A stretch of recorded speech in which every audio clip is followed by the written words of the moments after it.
إلا أن سأتكلم الآن بصفة شخصية ليس بصفة تشريعية أو بصفة فقهية.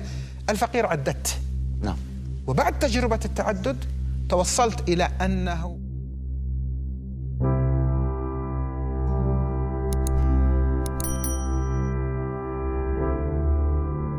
أهلا وسهلا بحضراتكم وحلقة جديدة بنواصل فيها حوارنا المستمر على مدى اليومين الماضيين، بنتكلم فيه عن المرأة والإسلام. سيدي، وقفنا امبارح عند الضرب وقلنا أنه محتاج كتعدد الزوجات ما جاء نص الشرع فيه هو زجر عنه، بمعنى الشائع قبل الإسلام وأثناء الإسلام والمستمر إلى يومنا هذا أن ضرب المرأة منتشر في أكثر المجتمعات تقدماً، ولعل الدكتورة توافقني. صح.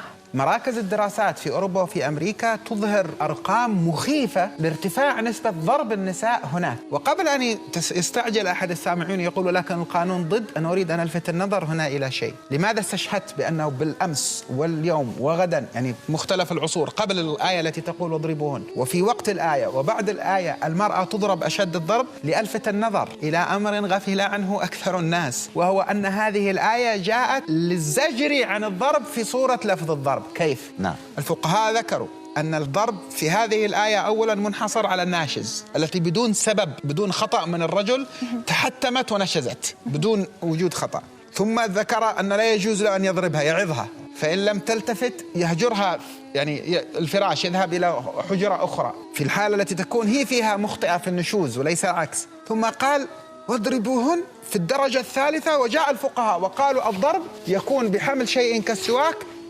هكذا، يعني هذا النص عند الفقهاء هكذا، هذا معنى الضرب. تقول ولو هذا في ضرب إهانة، أقول على رسلك.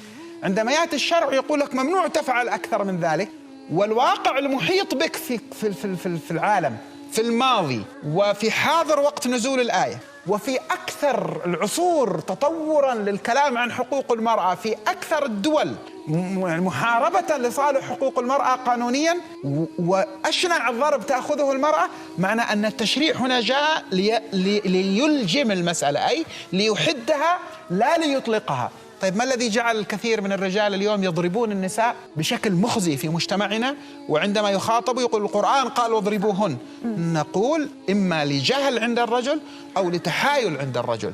وهذا يعيدني مرة أخرى لما ذكرناه في الحلقتين الماضيتين من أن بحاجة إلى فقيهات هن يتصدرن لمثل هذا الأمر. ولكن أنا أخاف يعني الاستخدام الضرب وهو نوع من أنواع العنف الجسدي أو حتى أحيانا العنف اللفظي الذي يمكن أن يمارس على المرأة. ما الحل؟ إذا قلنا البديل ما الحل؟ أنا بعتقد أنه لا يجب أن يكون هناك قانون شرعي أو قانون مدني مرتبط بعدم، يعني إذا تم الضرب في داخل المنزل بأي سبب من الأسباب، إذا كانت ردة فعل عاطفية أو ردة فعل نفسية، أن لا يكون للأذى، يعني هذا في الشرع موجود مولانا، ده موجود، هذا في الشرع موجود في كل القوانين ولكن هناك والشريعة تقول هذا. ولكن لو حصل هل يطبق؟ إذا هنا نعم، لحظة، في أكثر الدول نعم أولا يطبق. في الدول التي لا يطبق فيها يصبح الخطأ على التطبيق لا على التشريع. المرأة تطلق في المحاكم هنا إذا أثبتت أنها ضربت، ويعاقب بالسجن إذا كسر لها ضلعا، إذا هذا. لماذا نحن نلجأ إلى الضرب يعني بعلاقة الرجل والمرأة؟ ليش الرجل لازم يضرب المرأة وهي تضرب طيب الرجل؟ اسمعي حتى يتضح. لماذا لا نتحاور؟ هذا مطلوب، هذا المطلوب. الكلام هنا عند عدم وجود التحاور. أقول لك النص هنا لم يأتي لتبرير الضرب، إنما أتى للجم لكبح الضرب. والدليل على صحة كلامي أن الحبيب صلى الله عليه وآله وسلم لما هاجر إلى المدينة والصحابة هاجروا، المهاجرون منهم، النساء في الأنصار كنا ذوات شخصيات قوية، فكان هناك تكافؤ بينهن وبين الرجال. يعني ما كان الرجال يضطهدون النساء في المدينة، بينما كان الرجال في مكة يتسلطون على المرأة وكانوا يعني يقسون عليها ويظلمونها كثيرا. فلما ذهبنا النساء المهاجرات مع الرجال إلى المدينة وجالس النساء الأنصار تثقفن تعلمن، فأصبحت المهاجرة التي كانت بالأمس تقبل الشدة من زوجها والاضطهاد ترفض وترد عليه، فصدم الرجل الذي لم يعتد أن زوجته تقول لا، فبدأوا يضربون. فلما أصبحت ظاهرة شكينا النساء إلى النبي صلى الله عليه وآله وسلم، فنهى النبي عن ضرب النساء، هكذا نهى عن ضرب النساء. فلما نهى عن ضرب النساء جاءت ردة الفعل أن النساء شعرن أن لديهن الآن تحصين فتطاولنهن على الرجال. نعم. وأصبح الرجل في حكم المظلوم. والذي يقول لماذا حصل هذا؟ لماذا لم تحسم المسألة بالآية من البداية؟ لا، هذه حكمة في التدرج التشريعي ليعطينا نحن درسا أن القضية ليست كيف تعطي هذا العصا أو تعطي ذاك، لا، بقدر ما هي قضية تفقيه هذا وتفقيه ذاك. فحصلت ردة الفعل فأصبح هناك اضطهاد للرجل في المدينة. فلما جاءوا الرجال يشكون قالوا تحولوا هم المظلومين عند النبي صلى الله عليه وسلم. فأنزل الله هذه الآية التي أعطت للرجل صلاحية الإشعار هذا بعد 3 من المراحل في حال كونها هي المخطئة، وليس كل أنواع الخطأ، ليس كلما أغضبت المرأة الرجل يضربها، كلما تقول لا لن أطبخ لك يضربها. هل تعلمين، وهذا الكلام سيغضب كثير من الرجال لكن هذه الشريعة، أن الكثير من فقهائنا نصوا، وهذا الذي درسناه في مذهب الإمام الشافعي، أن المرأة في الشريعة غير ملزمة أصلا أن تطبخ ولا أن تكنس ولا أن أكثر من ذلك، غير ملزمة حتى بإرضاع المولود. لو رفضت واجب على الرجل ينفق على مرضعة، لكن فعلها هذه الأشياء هو نوع من التقرب إلى الله بالتكافل في داخل البيت، بمعنى أنه عمل تطوعي راقي من المرأة. فالقضية قضية أن كنا ينبغي أن تنصرن قضيتكن من داخل الدين. هذه القضية الأولى. القضية الثانية أننا ينبغي أن نعيد تدوير النظرة حتى لا يأتي وقت مع شدة القوانين يصبح فيه الرجل مظلوم فتأتي حركة رجالية، وبدأت في الغرب الآن حركة رجالية للمطالبة بحقوق الرجل، وذهبت إلى يعني المغالاة نوعا ما كالحركة النسوية. نحن نريد طرح جديد. وأنا أتمنى من الدكتورة وأمثالها من الواعيات لديهن هذه الشجاعة في نقد الذات وفي طرح القضايا أن يبدأن حركة جديدة تسمونها حركة الأسرة، بمعنى أن أجعل النصرة للمرأة وقضاياها جزء من قضية النصرة للأسرة، فتكون الثمرة إعطاء للمرأة حقها وللرجل وللأبناء. إن ركزت على الأسرة حميت الفرد رجلا كان أو امرأة كان أو رجلا، وحميت الجيران وحميت الأقارب فحميت المجتمع. يجب أن نقوم كحركة نسوية معاصرة بناء الأسرة من الداخل، بأول شيء يعني بناء الحوار بين الرجل والمرأة حتى نستطيع أن نبني جيل صح، نبني أبناء صح. توعدينا أنك هتعملي ده قبل ما تسمعي موضوع تعدد الزوجات ورأي الحبيب في تعدد الزوجات؟ طبعا. طيب سيدي، علشان ده تعدد الزوجات باختصار شديد أن الذي كان موجود وإلى اليوم بعيدا عن التشريعات والقوانين، أن الرجل إذا ابتدأ في العلاقة بأكثر من مرأة يتحول إلى يسمونه عندكم في مصر زير النساء. فكان لا محدودية لرغبات الرجل، يتزوج الرجل 15 20 30 40، وإلى اليوم بعض رؤساء أفريقيا عنده 30 امرأة أو 60 امرأة يتزوجها. فجاء تحديد ال4 الزوجات أيضا إرجاع وحد للمسألة وليس مد للمسألة. هذه النظرة الكثير لا ينتبه إليها.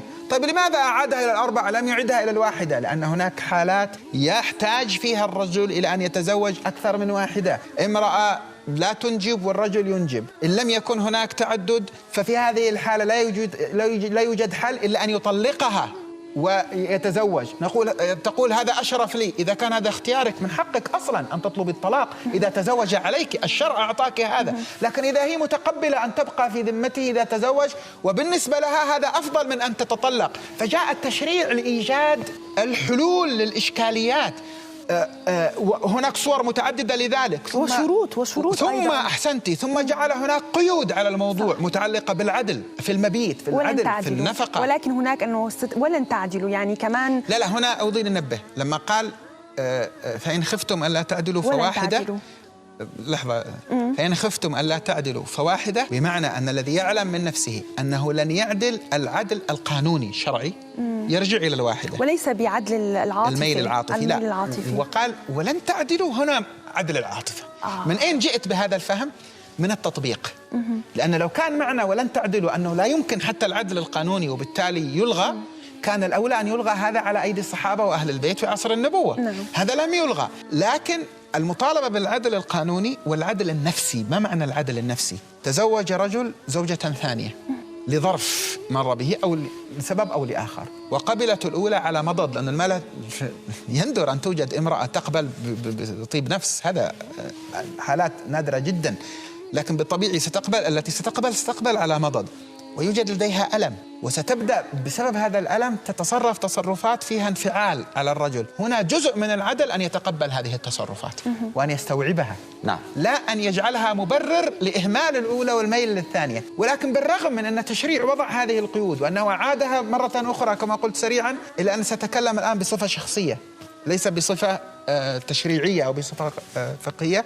الفقير عددت، نعم، وبعد تجربة التعدد توصلت إلى أنه الغالب اليوم من الناس لا يصلح لهم التعدد، وحتى أنا. يعني لو استقبلت من أمري ما استدبرت لما عددت، ليس لأن التعدد خطأ، لكن لأن تعديد الزوجات مبني على ظروف، وليس فقط ظروف وليس فقط شروط، حتى مبني على مواصفات في الرجل الذي سيعدد.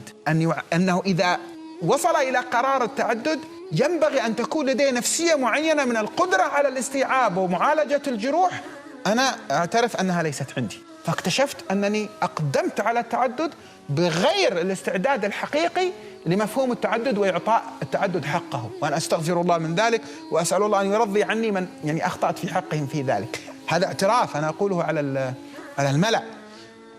وأكاد مع كثرة من رأيت من أقراني ممن عددوا أكاد أن أقول أني لم أرى أمامي تعددا مسعدا أو تعددا يمثل التعدد الذي فهمته في شريعة النبي صلى الله عليه وسلم. لم أرى في أقراني، لأن الوقت كان مختلف، تفكير النساء كان مختلف، معطيات العصر كانت مختلفة. يعني هل ومتطلبات العصر سوف يعني أنا بدي أعود لموضوع تعدد سيدنا الرسول صلى الله عليه وسلم للزوجات، وهذا يؤسفني أنه أخذ في الغرب ضد الرسول صلى الله عليه وسلم، وأنت تعلم ذلك. يعني المستشرقون الأوروبيون وحتى الحملات التي حصلت ضد الرسول صلى الله عليه وسلم، والمستغربون العرب والمستشرقون العرب أنه المستغربون العرب استغربوا أنه الرسول الكريم تزوج أكثر من زوجة، بعضهم يقول 9، بعضهم يقول 7، وبعضهم يقول أنه مثلا سيدتنا عائشة كان عمرها 6 سنوات، وبعضهم يقول 13 سنة، وهذا زواج القاصرات. من وجهة نظري أنا وأقولها على الملأ، رغم أنني ليبرالية ورغم أني أناهض حقوق المرأة، لكن أنا أنظر أنه بزمن الرسول صلى الله عليه وسلم وقراءاتي لمثلا بعض الكتب مثل كارين أرمسترونغ عن حياة الرسول، أنه بوقت الرسول كان الرسول عنده ميشن، يعني وهي نشر الإسلام، وبهذاك الوقت كان يقرب بين القبائل من خلال الزواج من أكثر من امرأة لتقريب بين هؤلاء القبائل يعني في ذلك الوقت. وأيضا أنا أرى من هذه مثل ما بيقولوا يعني رؤية شخصية للموضوع، أنه الرسول صلى الله عليه وسلم هو مختلف عن الناس العاديين، لذلك هو كان نبي. يعني هو من خلال تعدد الزوجات كان يطرح في الدين الإسلامي رؤية لتعامل المرأة مع الرجل. يعني تزوج الرسول صلى الله عليه وسلم امرأة غير مسلمة قبطية، وامرأة مسيحية وامرأة أكبر تكبره مثل سيدنا خديجة، وامرأة تصغره من سيدنا عائشة. يعني هذا التنوع في علاقة الرسول صلى الله عليه وسلم مع المرأة هو كان رؤية، هو كان حالة، هو كان مثال لرؤية الإسلام للمرأة ولطرح العلاقة بين المرأة والرجل. ولكن نحن بشر، مش نحن نفس مثل الرسول صلى الله عليه وسلم. تريدين أن تقولي غير معصومين عن الخطأ. لذلك عندما تنزل القرآن قال 4، وهناك حالات، ولكن نحن لا نستطيع أن نقيس نفسنا بسيدنا محمد صلى الله عليه وسلم، والوضع أصلا مختلف كان يعني على زمن الرسول.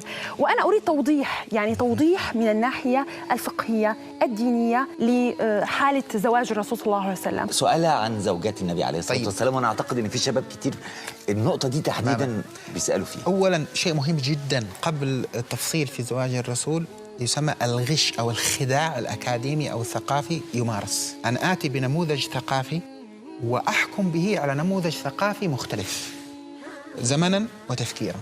بمعنى أن آتي بقانون زواج القاصرات لو طبقه على مجتمع لم يكن هذا القانون موجوداً فيه ولم يكن جزءاً من ثقافته، هذا يسمى الغش. يعني هذا خداع، هذا كذب أكاديمي، كذب ثقافي، وهذا لا يليق بمن يتكلم عن حقوق الإنسان. أنا فرح بالمحاولات التوضيح التي ذكرتيها والاجتهاد الذي ذكرتيه. أولاً النموذج المعرفي مختلف في العالم كله، ليس فقط عند النبي صلى الله عليه وسلم. ثانياً جميل ما ذكرته من التنوع الذي حصل. أريد أن أقول أن زواج النبي صلى الله عليه وسلم لم يكن للتمتع لمجرد التمتع، وإلا لاختار أجمل بنات العرب وأبكار العرب وأصغرهن سنا، والنبي لم يتزوج إلا بكرا واحدة من الزوجات كلها التي مرت، وهي السيدة عائشة. هذا واحد. ثانيا فيه رسالة للرجال أن المطلقة لا ترمى في سلة المهملات، والأرمل لا ترمى في سلة المهملات. نعم. والمهزومة أو المنتصر عليهم لا يرمى نسائهم في سلة المهملات.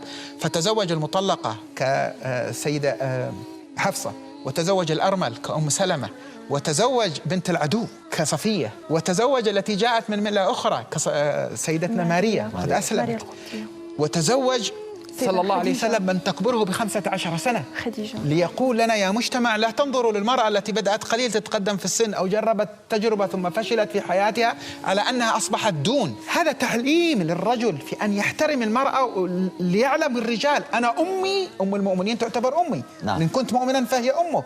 أنا أمي مطلقة، وأمي أرمل أم المؤمنين، وأم المؤمنين أمي جاوزت 40، وأمي أم المؤمنين كان أبوها يهودي عدو مقاتل وأصبحت أمي وأترضى عنها صفية رضي الله تعالى عنها، وأمي كانت الناس ينظر إليها على أنها جارية مملوكة أهداها المقوقس.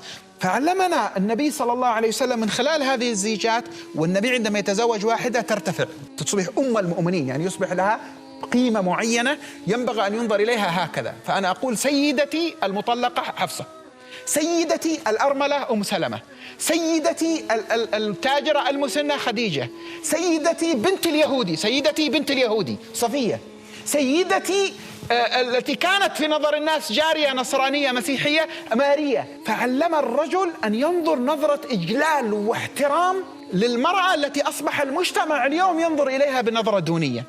النبي صلى الله عليه وآله وسلم في تعدد زيجاته مع التنوع الذي عندهن أصبحت زوايا النظر إلى أفعاله صلى الله عليه وسلم مختلفة. فتأتي السيدة عائشة فتلاحظ الأمور الحقوقية، شابة في مقتبل العمر وتنظر في مسألة الحقوق وتنتقد. وأنا أريد أن أرى خلفاء لعائشة، أريد أن أرى في كنا ورثات عائشة لما تتكلمن عن الحقوق ارفعوا شعار نحن جيش عائشة، نحن محاميات باسم عائشة، نحن مدرسة عائشة. سمعت السيدة عائشة رجلا يتكلم أمامها يقول يقطع صلاة الرجل مرور كلب وحمار وامرأة، فغيرت وجهها وقالت شبهتمونا بالكلاب والحمر. أصلا رفضت فكرة السياق، ولم تكتفي بالرفض الحقوقي الذي يحصل اليوم، بل ربطت هذا بالدليل الشرعي، فقامت تقول إن كان رسول الله ليصلي في حجرته وأنا مستلقية بين يديه فلا يقطع ذلك عليه صلاته. أنا لا أتكلم عن المسألة فقهيا الآن، أنا أتكلم حقوقيا كيف جاءت بالدليل الشرعي لتواجه الرأي الذي جاء لها بما يراه صاحبه أنه النص. سيدة عائشة كانت تنظر هذا الجانب. كان هناك ولكن ليس هناك رجال مثل سيدنا الرسول. لا أنا أتكلم طبعا أنا أتكلم عن قضية لماذا تزوج من عائشة التي تثار اليوم طبعا. لكن أنا اليوم قولا واحدا، أنا وأعلم أن هذا سيغضب الكثير ممن قد لا يستوعبون ما أقول أو أحترم لهم رأي آخر، قولا واحدا أنا اليوم مع تحديد سن الزواج لسبب أن درء المفاسد مقدم عندنا على جلب المنافع. الضرر يدفع، هذه قاعدة شرعية. الاستقراء يقول أن غالب الزيجات في السن الصغير إما بيع للبنات. عندنا في اليمن أب يزوج ابنته عمرها 8 سنين لرجل فوق 80 سنة. في مصر يحصل هذا للذين يأتون من الدول الغنية العربية أو غيرها لمجرد استمتاع وتركها أو استغلال لظرفها أو سوء تعامل معها. فلهذا أنا مع القانون، والشريعة تسمح وتعطي الحق لولي الأمر أو المركز التقنيني في الدولة، تعطيه الحق أن يتخذ قانون مثل هذا لدفع الضرر. وقد فعل سيدنا عمر في كثير من المسائل التي كان التشريع فيها واضحا في شيء، ثم جاء سيدنا عمر باجتهاد آخر يتناسب مع العصر، مثل ما حصل في ما يتعلق بالإقطاع عند الفتوحات، أخذ الأراضي. غير سيدنا عمر حكما كان يعمل به في عهد الرسول لدفع الضرر الذي قد يترتب عليه.